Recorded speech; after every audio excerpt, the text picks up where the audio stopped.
Wow. Does everybody know who the co-founders of Unity are? Charles and Myrtle Fillmore? Yes. Well, Charles Fillmore says that, metaphysically speaking, the earth is a representation of the consciousness of the physical body.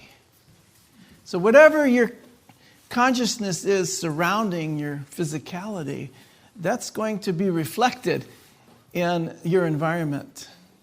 Take a look at our environment. Take a look at how much we throw away, how much plastics that we produce and throw into the environment. Take a look at all of the oceans and how we over-harvest the fish and how we just pour pollutants into the ocean and into the land.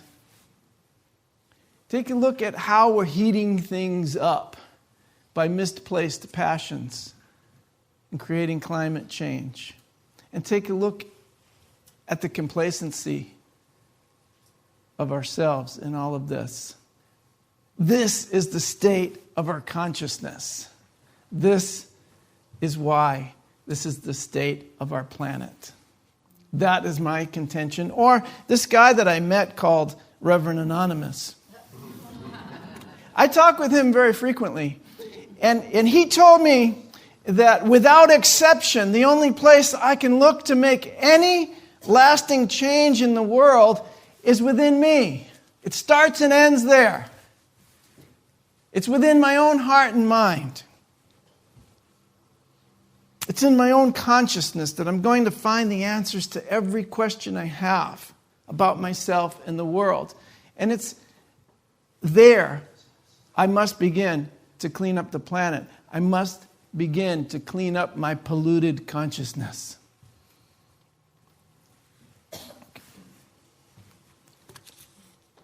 There's an actual phenomena, that we're all suffering from.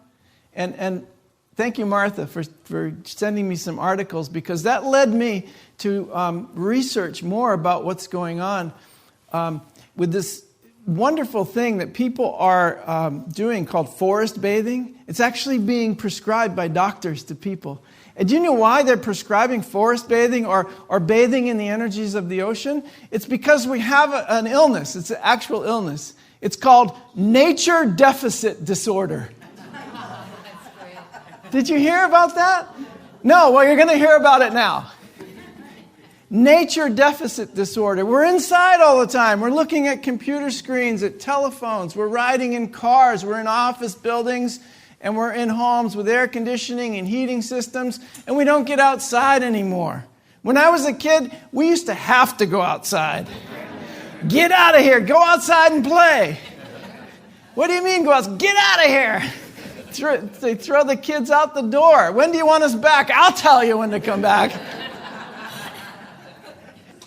It's a dinner yet? No, get out of here. It's not time yet. They ring the bell. Did you have a bell? Yeah. My dad brought home this bell that they used to ring. And then we had a school bell. He actually mounted it on the side of the building outside the door. So when it was dinner time, my mom would just ring the bell. And the boys would come running home with 10 of their friends for dinner. It was awesome. And so, back then I got a lot of time outside. We used to go down to the beach and swim all day long. It was just amazing. We didn't worry about being out in the sun. Being out in the sun was good for you. We didn't worry about being caught in the rain. It was good for you. We didn't worry about going out in the snowstorms and having snowball fights. That stuff's good for you. It's amazing how we have been disconnected from nature and actually are in a place where they have a designation for it called nature deficit disorder. So one of the cool things is that the human being has an amazing capacity to heal itself and to remember the ways in which we are healed. And so one of them is called forest bathing. And forest bathing has emerged as a needed antidote for humans' rapid distancing themselves from the natural world. The environment in which we live, we used to spend 99% of our time there, and now it's like 9%. It's just crazy. The theory is that being attuned to nature is there for part of our very fiber of our being. And we need to be there. Our relative and recent increasing separateness from the natural environment is causing mental, emotional, and physical stress, and even physical disease. So forest bathing is not just a walk in the woods. It's an intentional, mindful, purposeful connection with nature, using all of your senses, very mindfully connecting with everything around you, the trees, the leaves, the wind, a little animal rustling in the leaves, the birds, the sounds, the smells, the touch. How many of you, when you walk in the woods, you touch the leaves, except for the poison ivy? But once I touched the poison ivy, I got to know what it was. And that wasn't a good thing to really use those senses to experience, because you'll be experiencing it for a few weeks later, at least. But it's pretty incredible, because bathing in the energy of the forest, the consciousness of the forest, is what it's all about. Now, this is pretty new to the U.S. and to Europe, but it's been around since the early 80s in Japan. And in fact, it is part of their national healthcare system. It's amazing. So if you were on Mass Health, you would have to go and forest bathe. Did you go forest bathing this week? Well, you're not getting your insurance money then. Your insurance would cover forest bathing, swimming in the ocean, all that stuff. Go down and meditate at the beach. Yeah, Japan. So it's an amazing thing, because other cultures, some of them seem to be catching on a little more rapidly than we do. But that's okay. Slow learners are the best learners, because once you get it, you're not going to let it go. And so where we are now is looking at a deeper connection with the earth. Like, everything has consciousness. Everything has consciousness. I met a man from Japan, Matsuru Emoto. Did you ever hear of that guy? He wrote the book, The Secret Messages in Water. And he says, by holding the intention of peace toward the water, by thinking, speaking, acting with the intention of peace toward water, we can bring peace to our bodies and to the world. We can and will bring peace to our bodies and to the world. So instead of looking at it like, oh, I'm sick, I need to be healed, why can't we look at it, I'm bringing peace to my body? Oh. Instead of thinking, there's something wrong with you, I have to heal you. No, I'm bringing peace to my body. I'm bringing peace. Isn't that nice? So if there's anything wrong, or if you experience some pain in your body, bring peace to that area. I was working with Charlie, up and down ladders and doing a lot of things, crawling around in the attic, And when I get home, I was like, oh, my knee, oh, my back.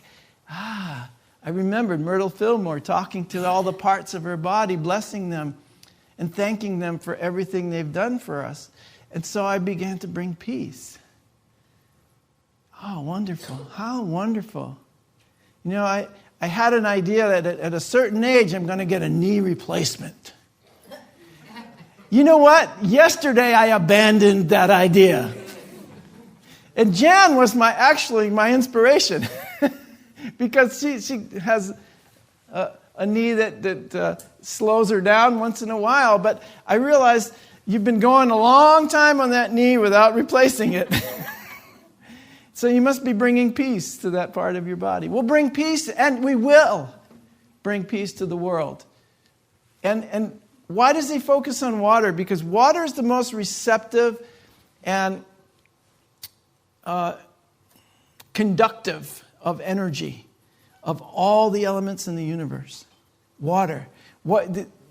How the scientists determined that life can be possible on a planet is if there's water.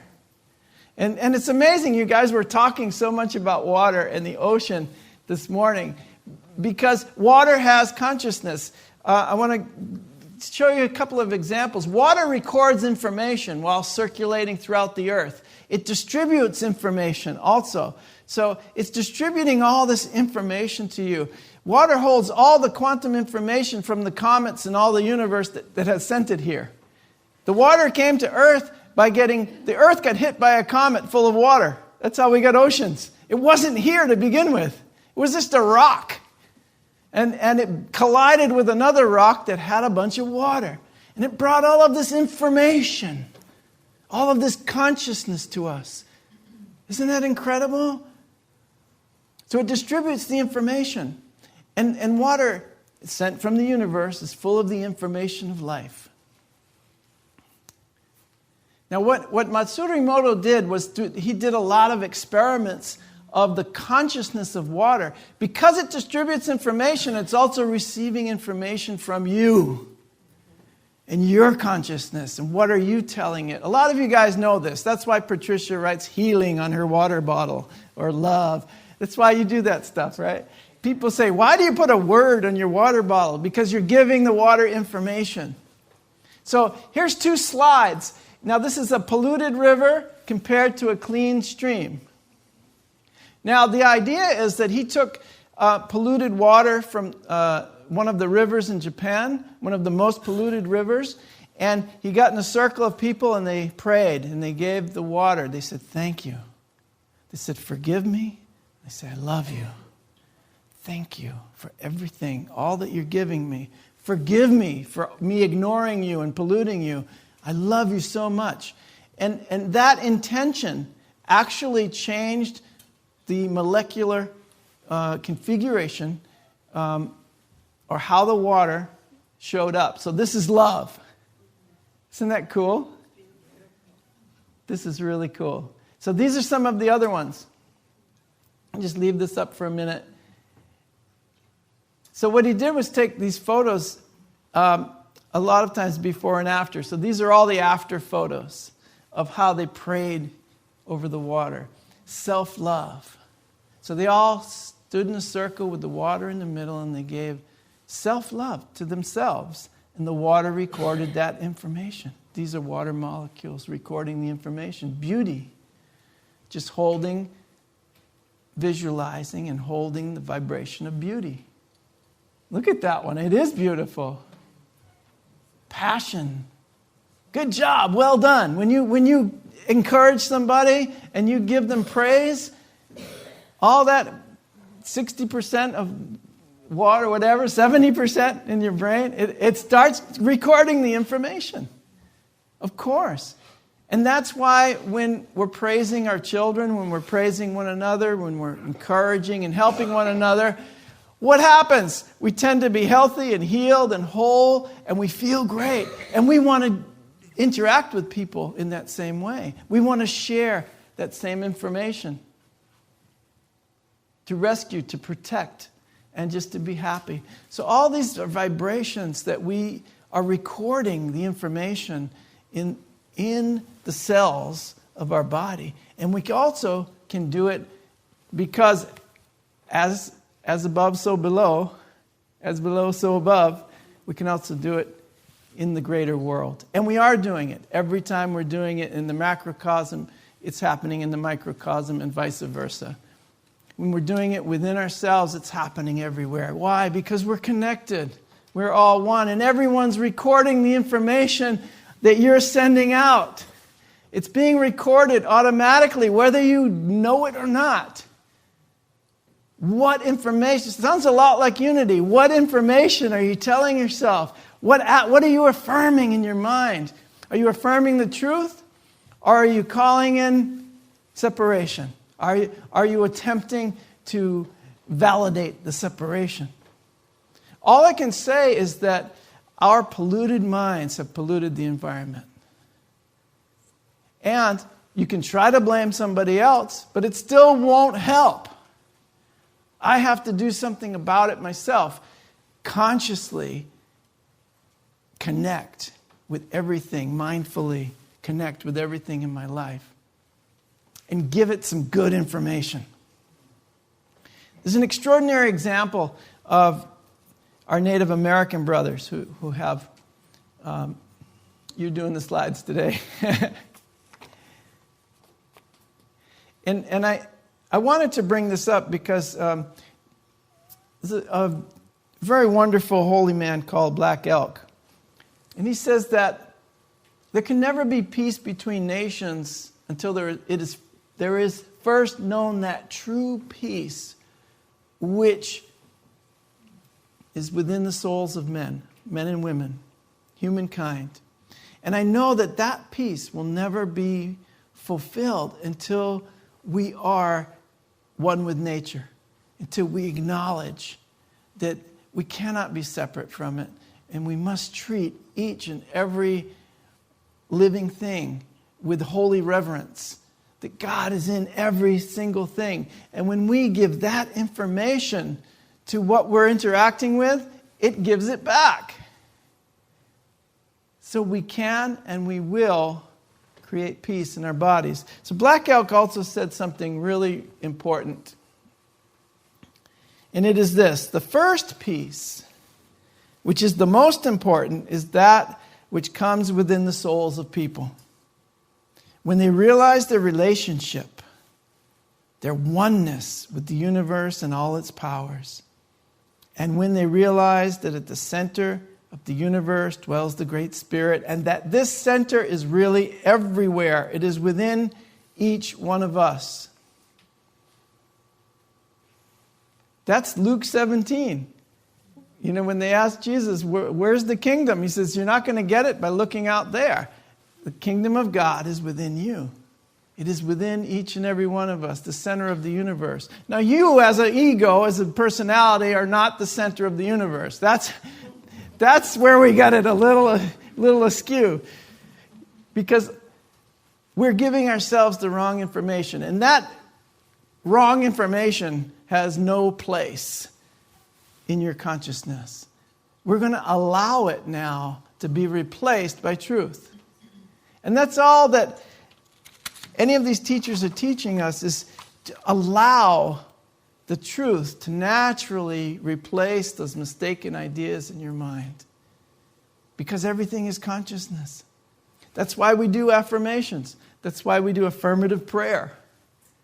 Is that we are feeding the information of truth to ourselves by giving it to the world and to others. That's why we gather together and share in spiritual ideas. Is because we're feeding ourselves the information that we need to be at peace and to be prosperous and to be healthy and to be whole and to have a community, to create community. Just like that. And we're doing it. And it's fun. We don't really need to work at it. It's a lot of fun. I can tell you, most of my early stories of awakening were around nature. And they're always with me. Whenever I come back to the Cape, the first thing I do, I don't care where I've been, is I drive straight to the beach. And sometimes, no matter what time of year, I just jump in. One time with all my clothes, everything, just jumped right in the water. I couldn't wait. I was like, I drove for like 2 days. And we were pulling a trailer behind our car. And the first place we had to go, was the beach. Because it renews you. And it absolutely brings you back to peace, back to center. We forget how powerful it is. We forget that this connection with nature is truly a connection with God. And all I'm asking is for us to remember, once again, that it's all connected. That if you want to find God, get in touch with nature. That if you want to find God, get in touch with one another. Truly, deep intimacy. Acknowledgement of your divinity is the most intimate connection we could possibly have. Because I am saying that you are perfect as God created you, whether you're demonstrating it or not. And I think that's the key. So I know all of this mind pollution makes me angry sometimes. But instead of getting angry, I want to get active. And I want to do things that feed my soul and that feed the well-being of our community and of the planet. So whatever we can do, let's do it together. Let's have fun. Let's enjoy each other. And let's enjoy our connection with God. And let's keep it going. We're going to get solar panels on the roof. We're going to clean up the beaches and the parking lots. We're going to clean up the neighborhood. But most of all, we're going to clean up our minds. Okay? Be a blessing. I love you guys.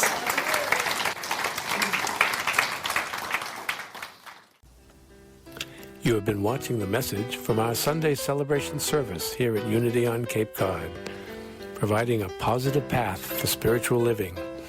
Please join us every Sunday morning at 10 a.m. at 147 Walton Ave, Hyannis, Mass. And visit us online at www.unityoncapecod.org.